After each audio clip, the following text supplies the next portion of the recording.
With 8 days before the election, my political panel joins us now. We got a lot to talk about. Republican strategist Ana Navarro is with us, senior advisor to a super PAC supporting Hillary Clinton, Paul Begala, national political reporter for Real Clear Politics, Rebecca Berg, and New York Times reporter Michael Schmidt, who broke the original story revealing the FBI investigation into Clinton's email use on March 2nd, 2015.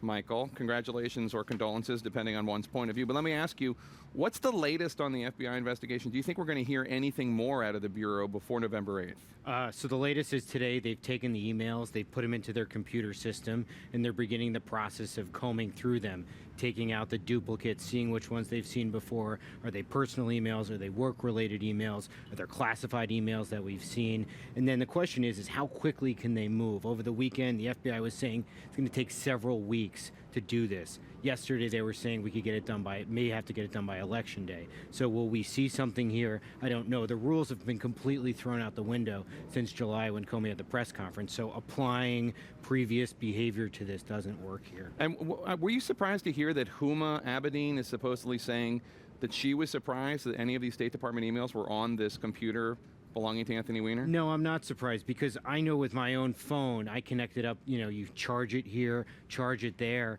and maybe this is an instance where she was charging her phone on there and it was downloading the emails. We still don't have a lot of clarity about how these emails ended up there, but we charge it in all sorts of places, and your data moves with you in different ways. And I'm sure there's computers that have my stuff on it that I don't even remember. Not to mention the iCloud. Who knows what they have there?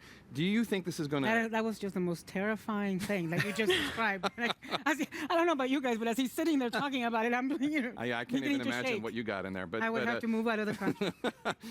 You're going anyway. You're being deported. Come on now. But let me ask you, do you think this is going to have an impact on the election?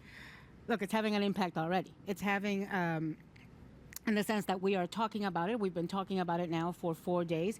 We haven't been talking about Donald Trump and his flaws. Hillary Clinton is having to fight off Comey instead of fighting off Donald Trump. It is a huge distraction. It would be foolish to say that it is not affecting the election. Absolutely it is. And one of the ways that the Clinton team and other Democrats are going after this is that they're going after Comey, although we should point out in September, Clinton Press Secretary Brian Fallon tweeted this about a Republican senator who was unhappy with James Comey at the time.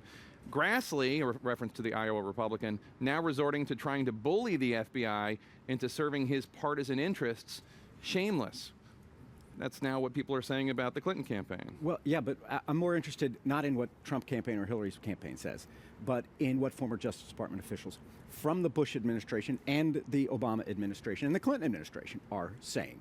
People who have led that department, attorneys general, the Democratic Party and Republican Party, deputy attorneys general, they've said that what Comey has done is outrageous. And as a strategist, Anna's right, this hurts. It hurts the most, I fear, as a Hillary guy, with college-educated white people. The only good about that elite criticism of Comey is that those are folks that college-educated voters listen to, far more than a hack like me, right? Here's Larry Thompson, was one of the top 2 people in the Justice Department under President Bush. He says this is outrageous and unfair. Wow. So in that sense, the elite criticism of Comey, not the political criticism, the elite Justice Department criticism, I think, may stanch some of the bleeding. And Rebecca, one of the things that Clinton people are hanging their hat on, they're happy about, is they say the early voting numbers are good for them in many places. And they are, that's true. And it helps to, obviously, for obvious reasons, to build up that advantage before Election Day, because it lessens the opportunity for Trump to take advantage of something like this, which is a huge gift for him politically, and that's why he's been talking about it on the stump nonstop. But that said, Hillary Clinton is still going to have work to do on Election Day, and that's why she has built up a very formidable organization in these battleground states, and Donald Trump has not, and that's still going to be a major problem for him on November 8th. And Michael, we're seeing a lot of stories that seem to suggest a lot of people in the FBI are talking to reporters about decisions that have been made that they don't like, both in your newspaper by you, but also in the Wall Street Journal, decisions that have been made, FBI agents that wanted to probe the Clinton Foundation told not to. What's going on there? Explain the dynamic. My impression was that people in the FBI really respected and liked James Comey. No, I don't think there are issues with Comey. I think these are investigators that want to dig. They just want to keep on going. But this election has brought the FBI into politics in a way we've never seen before. You had the email issue. You've had Harry Reid calling for FBI investigations of Trump. You've had these, both parties sort of trying to use the Bureau to use criminal investigations against the others. And that has put the Bureau in a very, very difficult spot. And I don't think the agent's issues are with Comey. Maybe some of them were upset with the email decision. FBI agents tend to be a little more conservative than others, but I think they understood that there wasn't enough evidence there to really make a case because they understand the day-to-dayness of that, and I think they were probably in lockstep. So, Paul, how can Hillary Clinton win this election? What does she need to do for the next week and a day? Well, what she needs to do is try to take the offense again, get it off of her defense on these emails. But you saw that she's talking about this in her speeches. Right, because she has to. She's got to answer it, right? And she's been much more proactive about this than she was when Mike's original story ran, right? I think she was slow and she gave bad answers and blah, blah. This time she was very quick. She even answered questions from the press, her favorite thing to do, right? No, she does not like answering questions, but she did. She got out in front of it. And I think what she wants to do is two things. Reassure college-educated white people who tend to be Republican, and they're taking a chance on her. They could bleed away easily. But also fire up her base. When you're talking to communities of color who for years have been telling us law enforcement is biased against us, and now here's one of the most powerful people in the country, it looks like she can make a claim that at least the FBI director has been unfair to her too.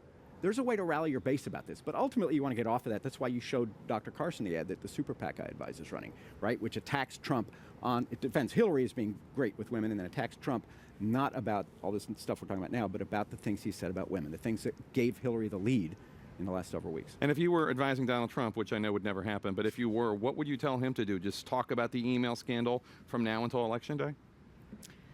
Shut up. Stick to script. Read your teleprompter. Do not offend any groups. Do not offend women. Do not offend African Americans. Do not pick a fight with Gold Star families. Do not pick a fight with Rosie O'Donnell. Do not pick a fight with Megyn Kelly. Do not pick a fight with POWs. Do not pick a fight with John McCain. Do not pick a fight with anybody. Stick to your script and just let this thing unfold.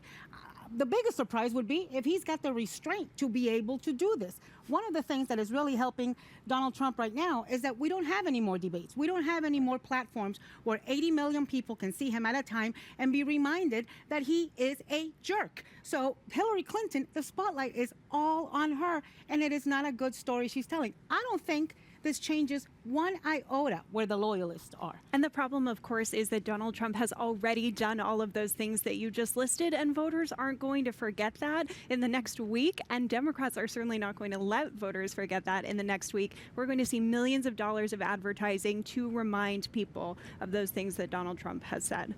All right, fasten your seatbelts, folks. Really appreciate it.